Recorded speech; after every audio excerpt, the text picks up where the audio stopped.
evening, children. My name is Diane Riley, and I'm going to be reading Pinky and Rex, which is a series of books for young children.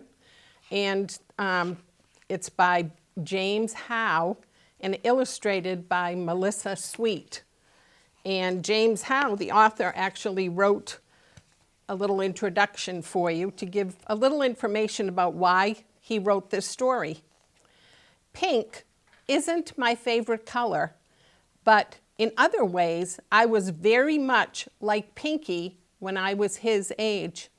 I liked stuffed animals. I was good at everything in school but sports. And for a time, my best friend was a girl named Bobby. Bobby was a lot like Rex. Writing the Pinky and Rex series gave me a chance to remember what it was like when I was 7. It also gives me a chance to say it's okay to be different, and it's okay for boys and girls to be friends, even best friends.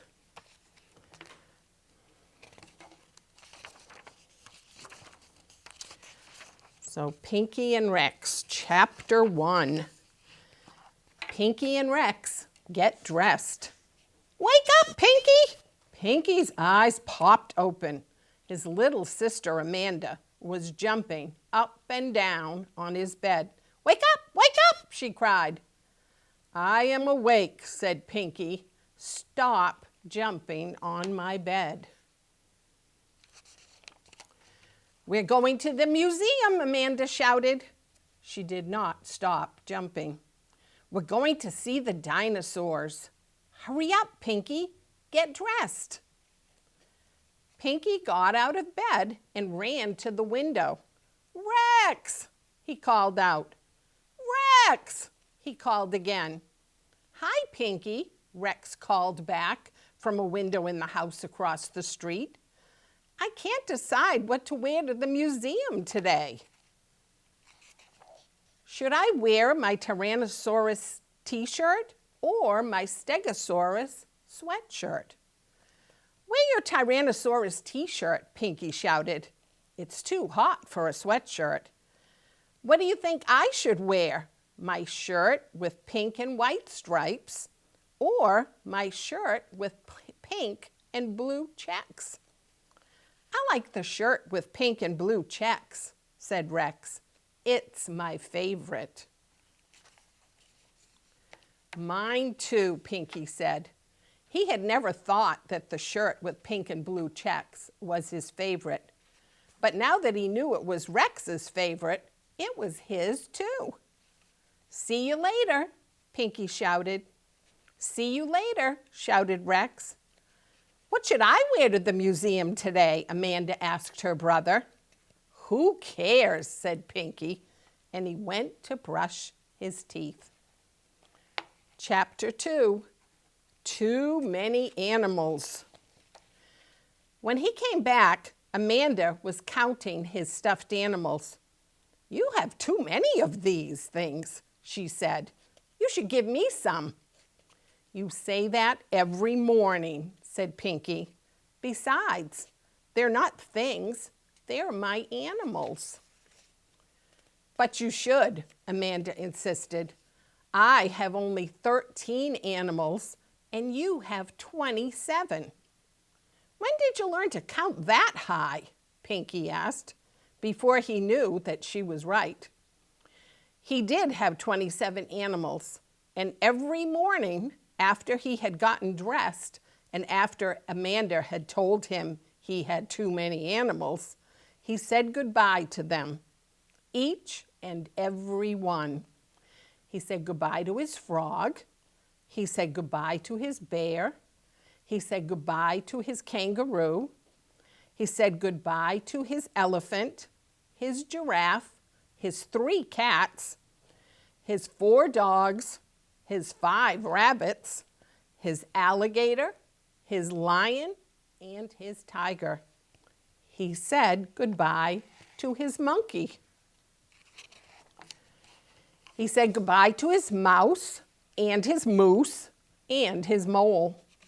Some animals he hugged because they were little and needed to be hugged. Some he patted because they didn't care to be hugged first thing in the morning. And some, like his spider and his porcupine, he didn't touch at all because they didn't care to be hugged, ever. He always saved his pig for last. Pretzel, named for his curly tail, was special. He had been given to Pinky when he was a baby, and Pinky loved him best. In her room in the house across the street, Rex said goodbye to her friends too. She had some bears and cats and even a pig, but she didn't love them best. Her special friends were her dinosaurs. She knew all their names and how to spell them, even the pterodactyl. In fact, Rex knew just about everything you might think there is to know about dinosaurs, and she loved them all, each and every one. After she had eaten her breakfast, Rex ran outside and across the street to Pinky's house. Pinky has 27 animals, Amanda told her when she came to the door. I counted. Really? Rex said. I have 27 dinosaurs. That's too many, Amanda said. You should give me some. Let's go, Pinky's father shouted, and everyone ran to the car. Amanda climbed into the front seat and sat next to her father. Pinky and Rex got in the back seat. Does she have to go with us? Rex whispered. Pinky gave her a look as if to say, what can I do? Sometimes Pinky wished he was an only child like Rex. It was not easy having Amanda tag along on their friendship. He closed his eyes and hoped that Amanda would be gone when he opened them. But then he felt Rex's fingers tickling him. He tickled her back. Soon he forgot all about Amanda, who was busy in the front seat counting the number of bug spots on the windshield. I'm glad I have 27 animals, Rex told Pinky when they stopped their tickling. That way, we have everything the same. Pinky nodded his head. We have to have everything the same, he said. We're best friends. Chapter 3, at the museum. The museum was a very big place full of interesting things to see. Pinky and Rex had been there many times. They knew just where the dinosaur room was, and they always saved it to the end. How much time do we have? Pinky asked his father. We have about 2 hours, his father said. Then we'll go home for lunch. Where shall we begin? Dinosaurs, Amanda cried. Pinky and Rex looked at each other. Amanda didn't know how to save the best until last. Pinky's father understood how Pinky and Rex felt about the dinosaur room. Why don't we see something else first? He said. There's a new American Indian display. I read about it in the newspaper. Amanda, I'll bet you have never seen such a long canoe. I have never seen a canoe at all, said Amanda. I don't even know what a canoe is. I want to see the dinosaurs. I know you do, said her father. But first, let's take a look at the canoe. Good idea, said Pinky. Good idea, said Rex. Amanda didn't say anything. She just scrunched up her face and crossed her arms. Pinky and Rex agreed with Pinky's father that the canoe was the longest they had ever seen. Amanda said it was just a boat, and who cares? Next, they saw the wild animals of North America and decided the bobcat was their favorite. Amanda said, "Who cares? They're all dead anyway." After that, they went to look at the minerals and ores. Rex thought the emeralds were the prettiest. Pinky liked the quartz crystals. Amanda said, "They're only rocks. Who cares?"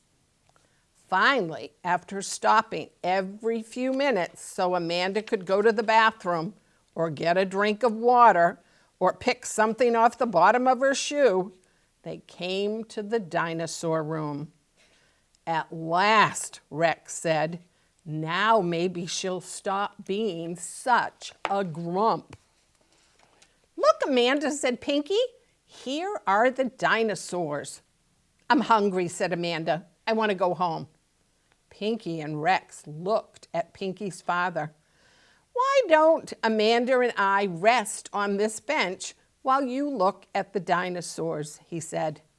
"Then we'll stop at the gift shop and go home." Rex grabbed Pinky's hand and off they went. The last thing they heard was Amanda saying, "Who cares about a bunch of old bones?"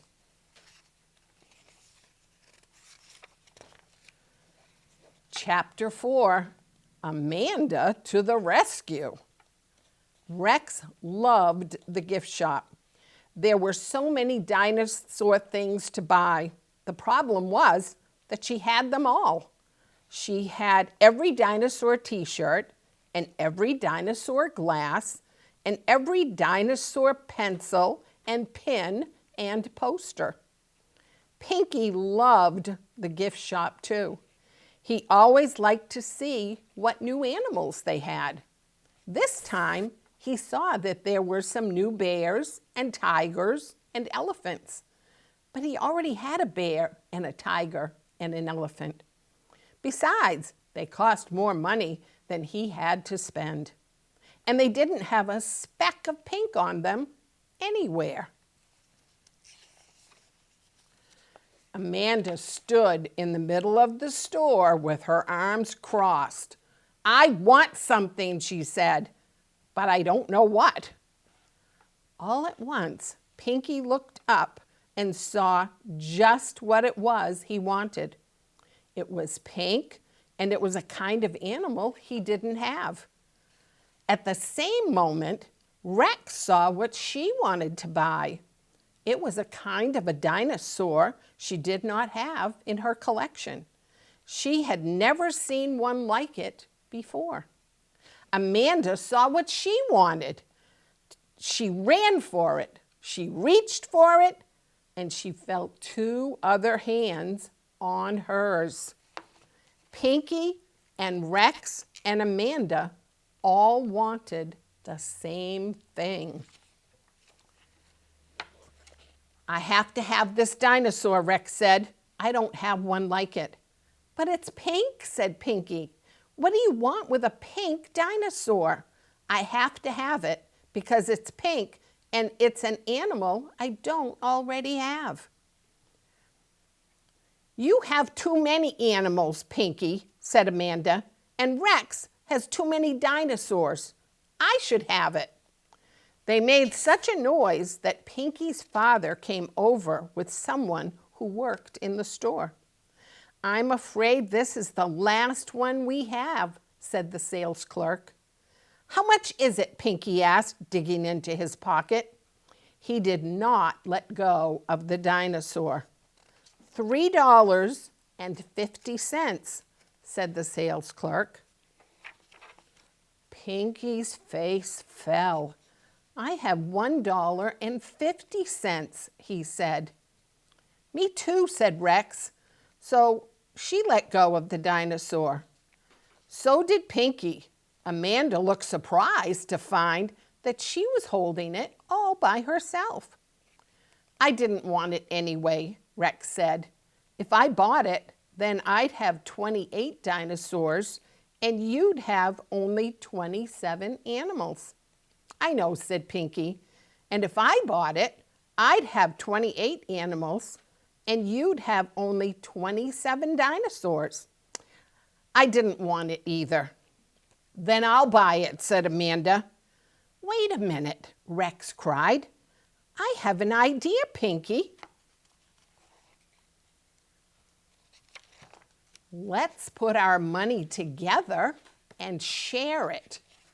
You can keep it half the week, and I'll keep it the other half. And then we'll still have everything the same. Good thinking, said Pinky. They yanked the dinosaur out of Amanda's hands and ran to pay for it. What about me? Amanda yelled. Pinky and Rex put all their money out on the counter. You have only $3, said the sales clerk. You need 50 cents more. I have 50 cents, they heard someone say. Pinky and Rex turned around. Amanda had 2 quarters in her hand and a big smile on her face. Sold, said the clerk. And so, on Mondays and Tuesdays and Wednesdays, the pink dinosaur lives in Rex's room with all her other dinosaurs. And on Thursday, Fridays, and Saturdays, the pink dinosaur lives in Pinky's room with all of his other animals. And each and every Sunday, the pink dinosaur lives in Amanda's room with Amanda. Good problem-solving skills. Everyone was happy for a little while.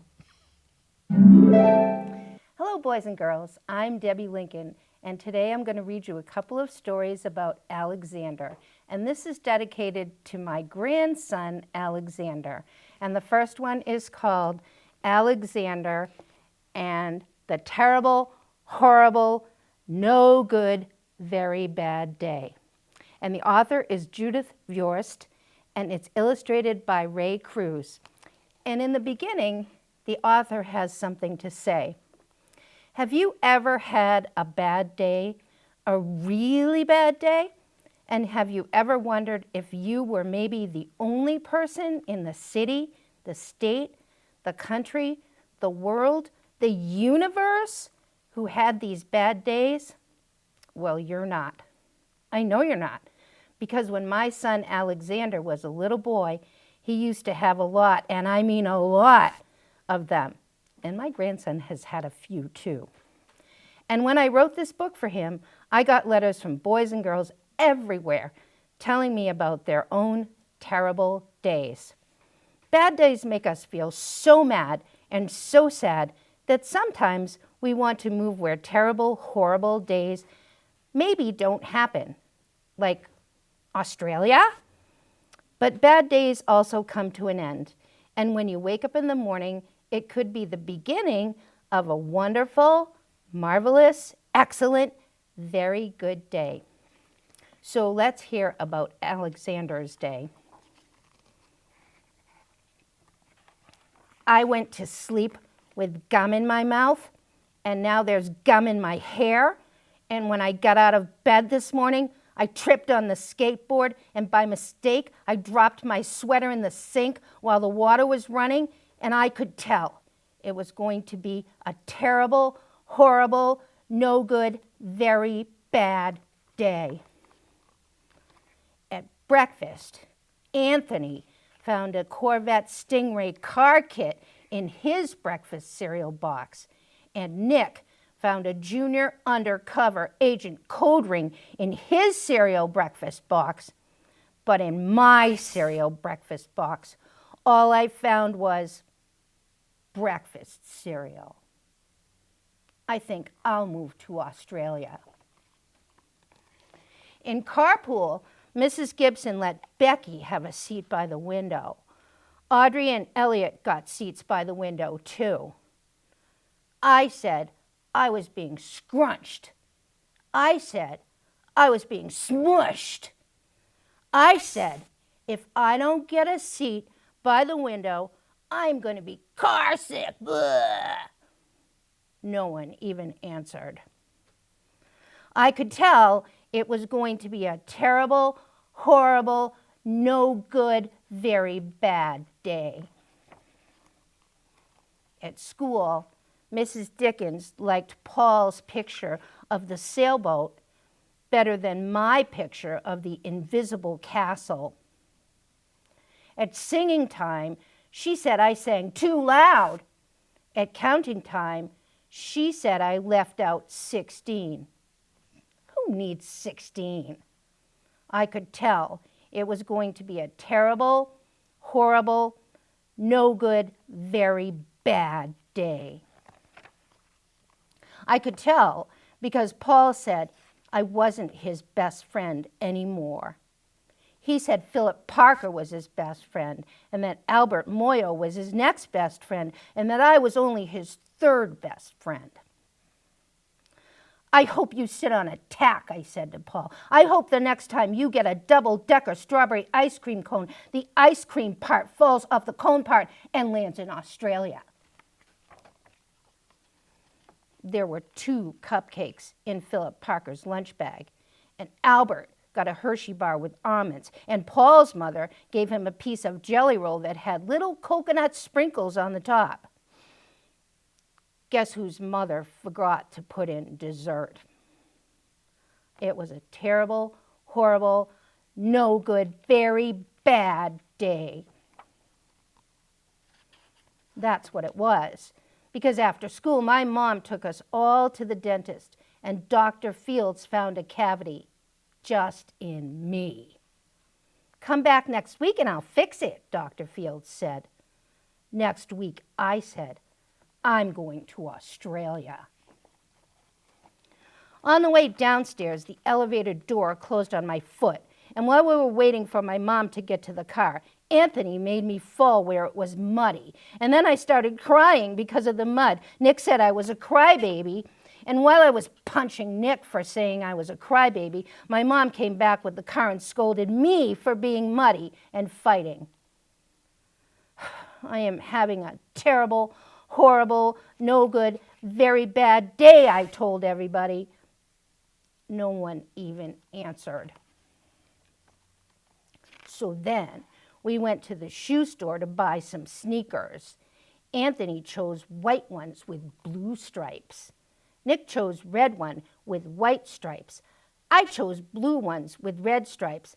But then the shoe man said, "We're all sold out." They made me buy plain old white ones, but they can't make me wear them. When we picked up my dad at his office, he said I couldn't play with his copying machine, but I forgot. He also said to watch out for the books on his desk, and I was careful as could be, except for my elbow. He said, don't fool around with his phone, but I think I called Australia. My dad said, please don't pick him up anymore. It was a horrible, terrible, no good, very bad day. There were lima beans for dinner, and I hate limas. There was kissing on TV, and I hate kissing. My bath was too hot. I got soap in my eyes. My marble went down the drain, and I had to wear my railroad train pajamas. I hate my railroad train pajamas. When I went to bed, Nick took back the pillow he said I could keep, and my Mickey Mouse nightlight burned out, and I bit my tongue. The cat wants to sleep with Anthony, not me. It's been a terrible, horrible, no good, very bad day. Mom says some days are like that, even in Australia. So that was Alexander's terrible, horrible, no good, very bad day, and we all have them, but we also have good days too. Here's another story about Alexander. This is called Alexander, Who Used to Be Rich Last Sunday, and it's also by Judith Bjorst and illustrated by Ray Cruz. Alexander, Who Used to Be Rich Last Sunday.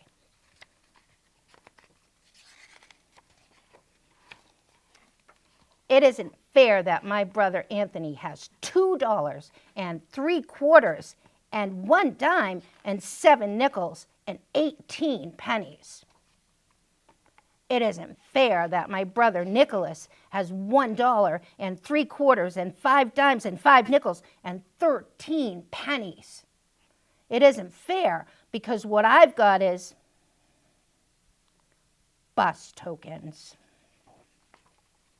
And most of the time, what I've mostly got is bus tokens. And even when I'm very rich, I know that pretty soon what I'll have is bus tokens. I know because I used to be rich last Sunday. Last Sunday, Grandma Betty and Grandpa Louie came to visit from New Jersey. They brought lox because my father likes to eat lox. They brought plants because my mother likes to grow plants. They brought $1 for me and $1 for Nick and $1 for Anthony because Mom says it isn't nice to say this. We like money a lot, especially me.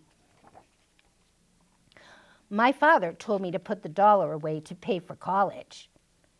He was kidding. Anthony told me to use the $1 to go downtown to a store and buy a new face. Anthony stinks. Nicky said to take the $1 and bury it in the garden, and in a week a dollar tree would grow. Ha, ha, ha. Mom said if I really wanted to buy a walkie-talkie, save my money. Saving is hard. Because last Sunday, when I used to be rich, I went to Pearson's drugstore and got bubble gum. And after the gum stopped tasting good, I got more gum. And after that gum stopped tasting good, I got more gum. And even after I told my friend David I'd sell him all the gum in my mouth for a nickel, he still wouldn't buy it. Goodbye, 15 cents. Last Sunday, when I used to be rich, I bet that I could hold my breath till 300. Anthony won.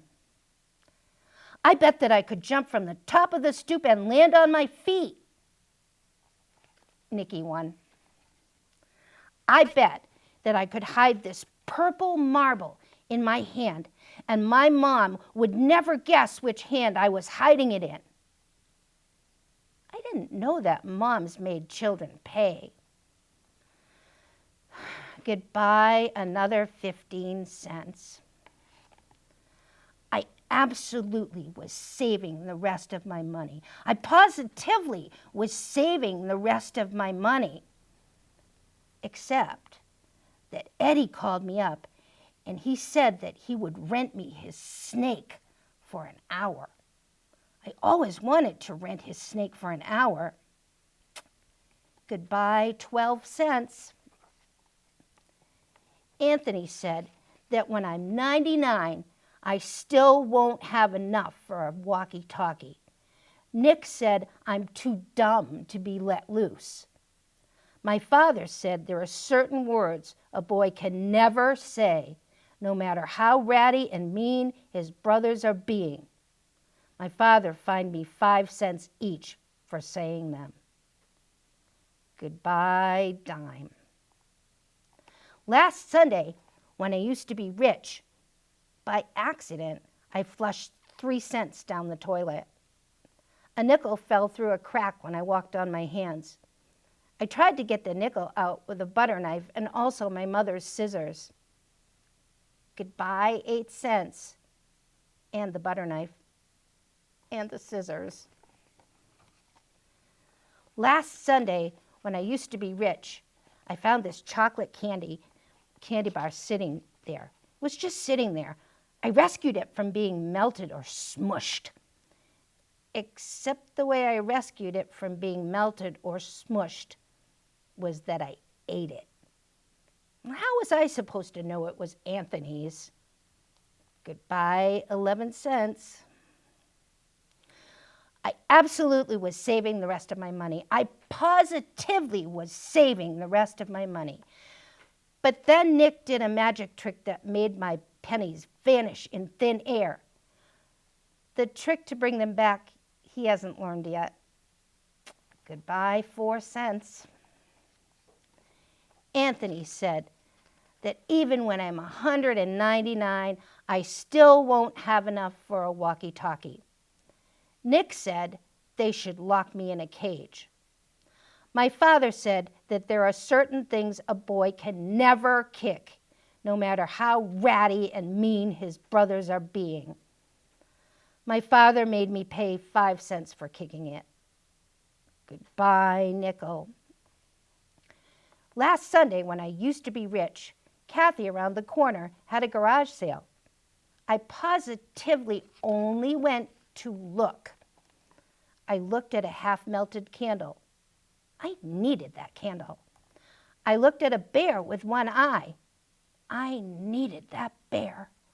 I looked at a deck of cards that was perfect, except for no 7 of clubs and no 2 of diamonds. I didn't need that 7 or that 2. Goodbye, 25 cents. I absolutely was saving the rest of my money. I positively was saving the rest of my money. I absolutely positively was saving the rest of my money. Except I needed to get some money to save. I tried to make a tooth fall out I could put under my pillow and get a quarter. No loose teeth. I looked in Pearson's telephone booths for nickels and dimes that people sometimes forget. No one forgot. I brought some non-returnable bottles down to Friendly's Market. Friendly's Market wasn't very friendly. I told my grandma and grandpa to come back soon. Last Sunday, when I used to be rich, I used to have $1. I do not have $1 anymore. I've got this dopey deck of cards. I've got this one-eyed bear. I've got this melted candle. And some bus tokens.